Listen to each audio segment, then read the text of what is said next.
to my channel for a very late announcement video for the Fall Into Reading Challenge.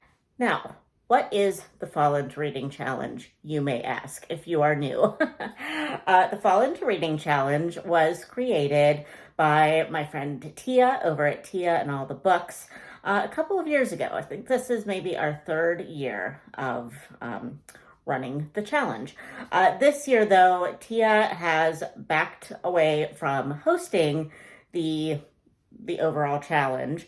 But Kelly from Cozy Reader Kelly has taken the reins to organize herself, me, and Angie from Literary Labors to be the three hosts of this challenge. So the Fall Into Reading Challenge is actually a 3-month event happening from September 1st through November 30th. Yes, there are 30 days in November, right? Yes. Okay. Oh gosh, it's late, y'all. And so you have 3 months to read all the cozy fall vibes things. But the idea of the challenge is just to read from many different genres, many different just types of books that might be a little bit out of your comfort zone. In the past, we have had a big bingo board and a smaller bingo board. This year, we have pared it down to just a smaller bingo board, which I will put somewhere here. And you can do as many or as few as you want. You can try to black it out, which will enter you for a chance in a giveaway, which I will talk about a little bit. I mean, realistically, you could black out your board once a month. That would be cool. I have said in the past that I was going to try to black out a board, and I have failed every time. So I am not even going to make that statement, and then maybe it will happen this year. But I seriously doubt it, because I have been in like some kind of weirdo reading slump that like I want to read things. I read like one thing and then I don't read anything for like 3 weeks. So I don't know what's happening. But anyway, so let's talk about the giveaway. Oh no, first, hold off on that. Let's talk about the fact that we also do group reads. I will put this here also of the 3 group reads we will be doing. We do one a month through the whole challenge. In September, we will be reading Cotillion by Georgette Heyer. And these will always be the second week of the month for a full week. And then in October, we will be reading Practical Magic. And in November, for Nonfiction November, we will be reading, I had to check what it was actually called, In Order to Live. We will be reading In Order to Live in November. I was going to say A Reason to Live, and I knew that wasn't right. But anyway, and if you would like to participate in those group reads, we do them over on Instagram, and all you have to do is message either myself, Angie from Literary Labors, or Cozy Reader Kelly. I believe all 3 of us, our channel names are also our Instagram names, so we're pretty easy to find. But if I think about it, I'll try to list their handles as well as their channels in the description bar below. Just message us, tell us, I want to participate in your group read this month. It would be helpful probably if you wouldn't message us in September to tell us you want to read the November book. We will set up a separate chat for each group read, so that like people that don't want to be involved in one don't have to like be inundated with other chat.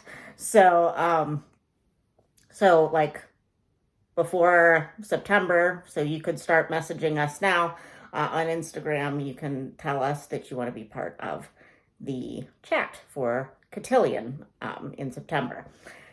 And then we will remind you about a week before each group read so that you can let us know if you want to be involved in that. So, okay, now we will talk about the giveaway.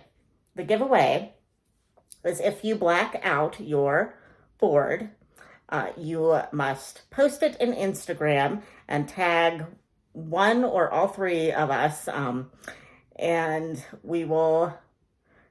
Kelly is kind of organizing this, and she is going to, enter you to win a $25 gift card to an online retailer of your choice, as long as we can get a gift card for that place.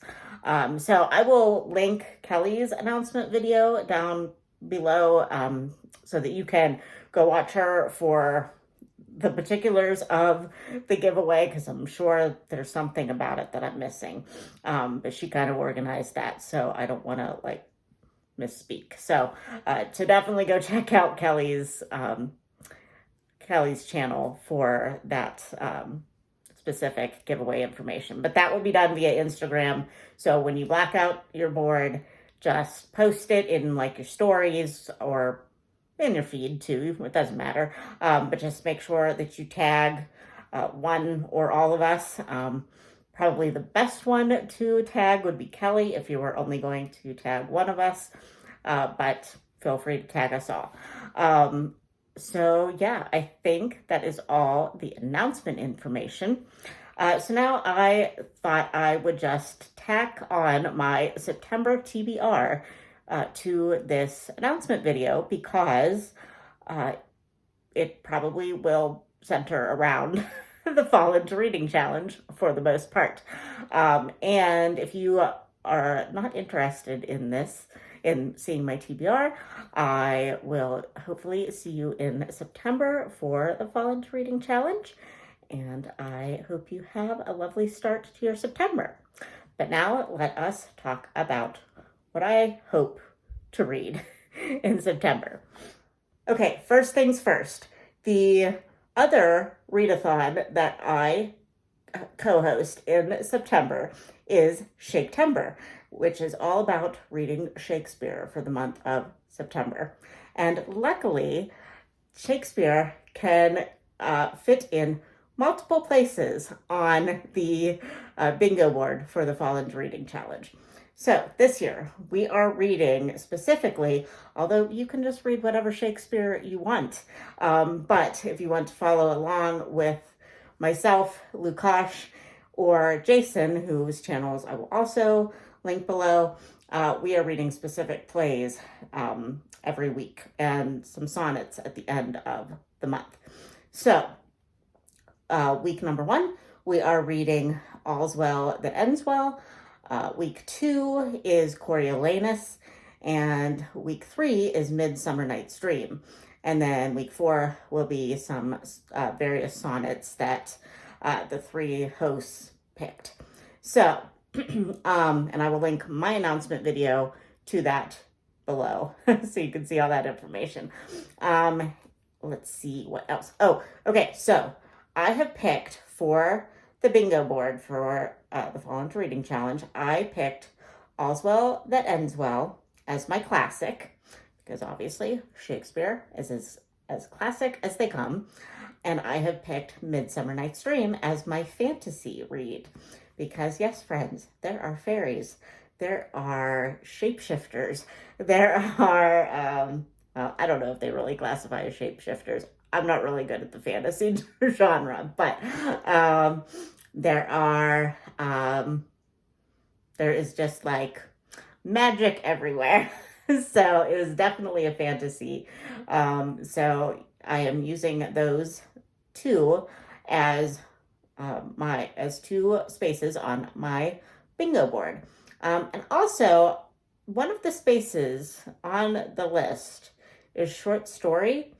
I don't know if a play would classify as a short story, but if you wanted to get in all of the Shakespeare, you could probably, make a justification for a play being a short story.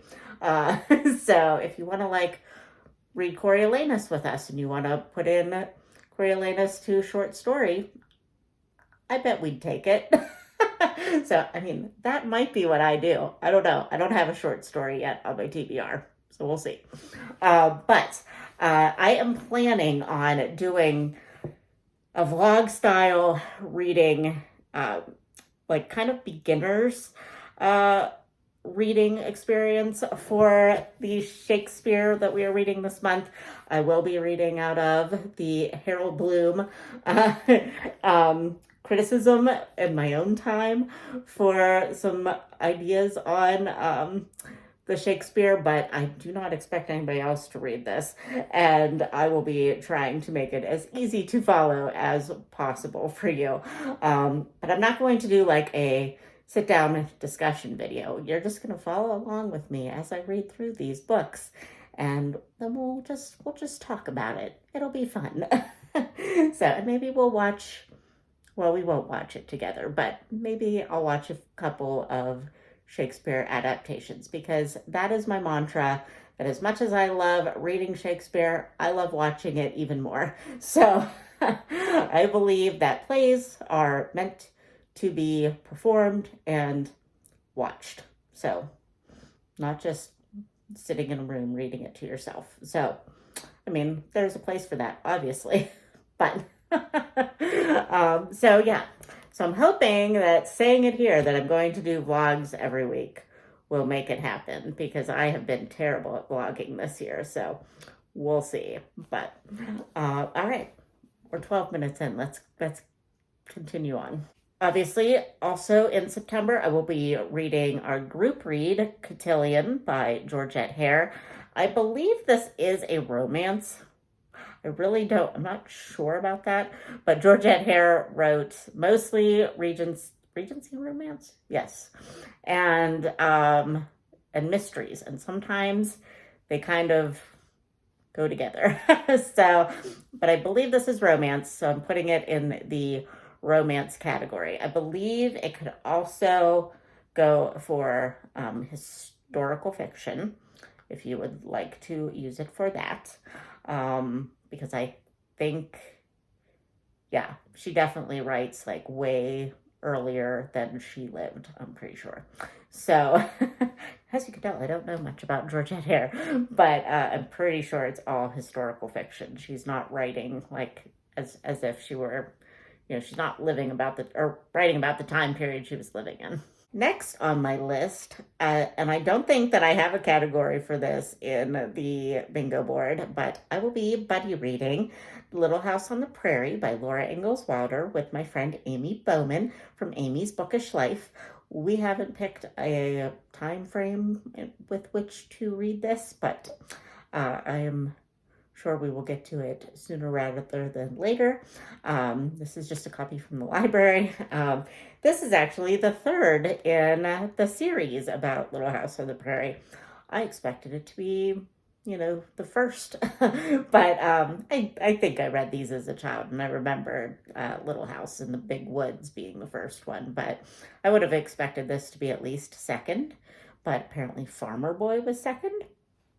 So we've read those two so far, but now we are getting to Little House on the Prairie, which I am very excited about. Next on my list, and I am going to be using this for orange on the cover, because this is like reddish orange.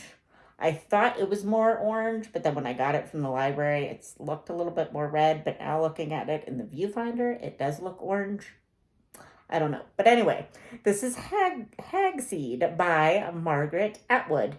And this is I think, like a modern retelling of The Tempest. And I love The Tempest. So I'm very excited for this. The only thing I've ever read by Margaret Atwood is The Handmaid's Tale. And that was very dark. And I mean, a lot of you have probably watched the series. I have not, because I had read the book and decided I did not want to watch the series. So it's not my thing to actually view with my eyeballs. So I'm hoping that Hagseed is a little bit less depressing, because I don't really feel like The Tempest is depressing. So hopefully it's not, but I am buddy reading this with my friend Jessica from Instagram. She is Jaja, Admirer of Words and Coffee on Instagram. And we are going to be reading this. And then I believe I think she's going to read Midsummer with us as well. So I'm very excited about it. And I've been wanting to actually read this one for a while. And I completely forgot about it. I was asking people for recommendations for retellings, and I got a bunch of good ones.